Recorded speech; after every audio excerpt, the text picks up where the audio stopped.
Thank you. జై తెలుగుదేశం,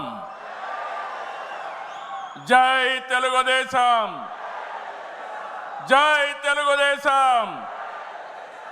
జోహార్ ఎన్టీఆర్, జోహార్ ఎన్టీఆర్, జోహార్ ఎన్టీఆర్. వేదిక పైన, వేదిక ముందర ఆసీనులైనటువంటి నాకు ప్రాణ సమానమైనటువంటి తెలుగుదేశం పార్టీ కుటుంబ సభ్యులందరికీ స్వాగతం, సుస్వాగతం. పత్రికా విలేకరులకి మనస్ఫూర్తిగా స్వాగతం.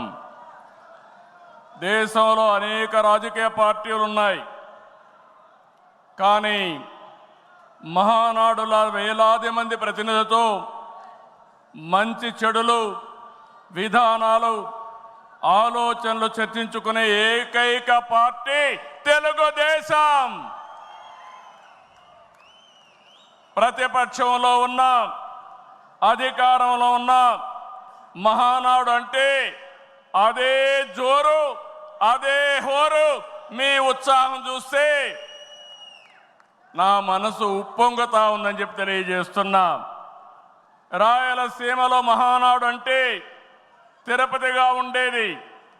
ఇప్పుడు తొలిసారి దేవుని కడపలో, అది కూడా కూటమి ప్రభుత్వం ఏర్పాటైన తర్వాత తొలి మహానాడు కడపలో ఏర్పాటు చేసుకుంటున్నాం.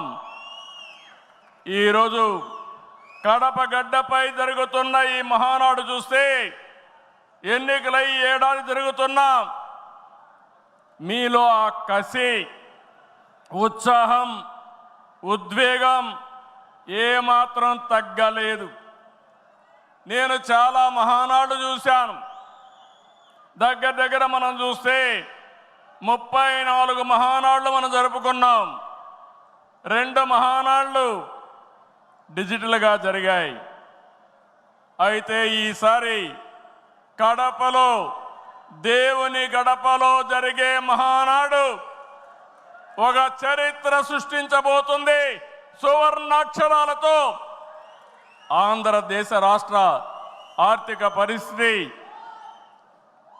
ఒక దశ దిశ నిర్దేశిస్తుందని చెప్పి తెలియజేసుకున్నా.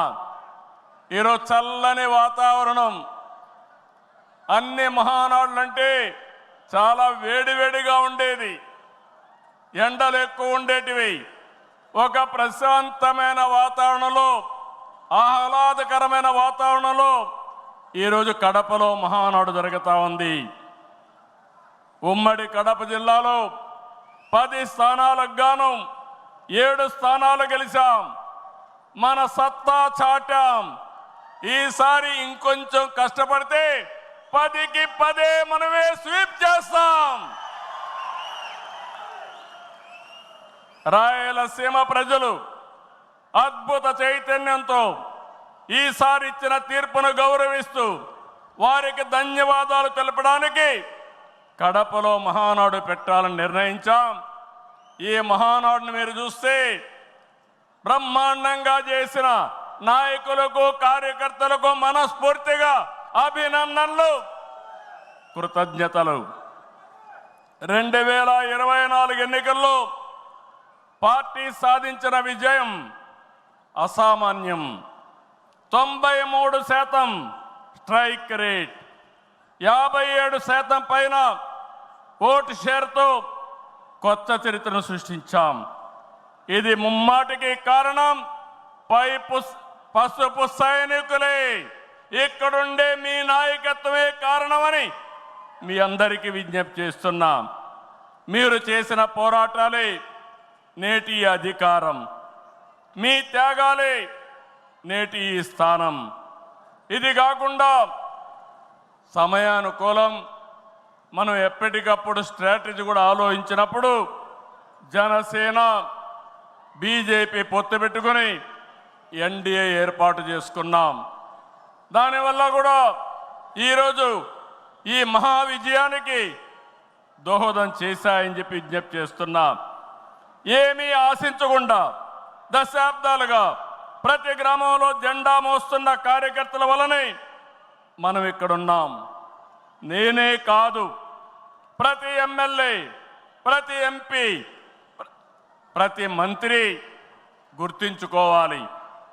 43 ఏళ్ల ప్రస్థానంలో దేశంలో ఏ పార్టీ ఎదుర్కొన్నటువంటి సంక్షోభాలు పార్టీ ఎదుర్కొన్నాం. అయితే పార్టీ పని అయిపోయిందని మాట్లాడిన వాళ్ళు వాళ్ళ పని అయిపోయింది తప్ప పార్టీ మాత్రం ఎప్పుడు ఎక్కడ తిరిగి చూడలేదు. తెలుగుదేశం జెండా రెపరెపలాడుతూనే ఉంటుంది. నాటి ఎన్టీఆర్ చైతన్య రథం నేను చేసిన వస్తున్న మీకోసం పాదయాత్ర, ఎన్నికల ముందు లోకేష్ చేసిన యువగళం వరకు కార్యకర్తల్లో అదే పోరాట స్ఫూర్తి. పాలనంటే హత్య రాజకీయాలు, కక్ష సాధింపులు, వేధింపులు, తప్పుడు కేసులని మార్చేశారు గత ప్రభుత్వం. విధ్వంస పాలనతో రాష్ట్రాన్ని సర్వనాశనం చేశారు. దీన్ని ప్రశ్నించిన తెలుగుదేశం కార్యకర్తల్ని, నాయకుల్ని ప్రాణాలు తీశారు, వేటాడారు, వెంటాడారు, అక్రమ కేసులు పెట్టి అరెస్టులు చేశారు.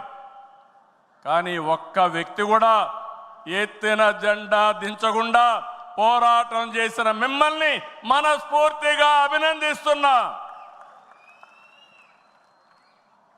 ప్రశ్నించే వారి గొంతు నొక్కడానికి గ్రామస్థాయి నేతల గొంతులు కోశారు. మన పసుపు సింహం, మన చంద్రయ్య పీకగోస్తుంటే కూడా జై తెలుగుదేశం అని ప్రాణం వదిలిపెట్టాడు. అది మనందరికీ స్ఫూర్తి. ఆ స్ఫూర్తే ఈ పార్టీని నడిపిస్తుందని చెప్పి కూడా నేను మీకు తెలియజేస్తున్నా. ఇది ఒక్క ఉదాహరణ మాత్రమే. ఇలాంటి చాలా మంది కార్యకర్తలు ప్రాణ త్యాగాలు చేశారు. ఆశయ సాధన కోసం రాజీ లేని పోరాటాలు చేశారు. వారి స్ఫూర్తి తెలుగుదేశంలో శాశ్వతంగా ఉంటుందని చెప్పి కూడా నేను మీకు తెలియజేస్తున్నా. ఎత్తిన జెండా దించని కార్యకర్తల పోరాటాలు, త్యాగాల వల్లనే కూటమి ప్రభుత్వం అధికారంలోకి వచ్చింది. మీ త్యాగాలకు మహానాడు వేదికగా శిరస్సు వంచి మీకు పాదాభివందనం చేస్తున్నాను. ఇక్కడుండే కార్యకర్తలే కాకుండా రాష్ట్రం మొత్తం కూడా ఇదే పోరాటం చేశారు.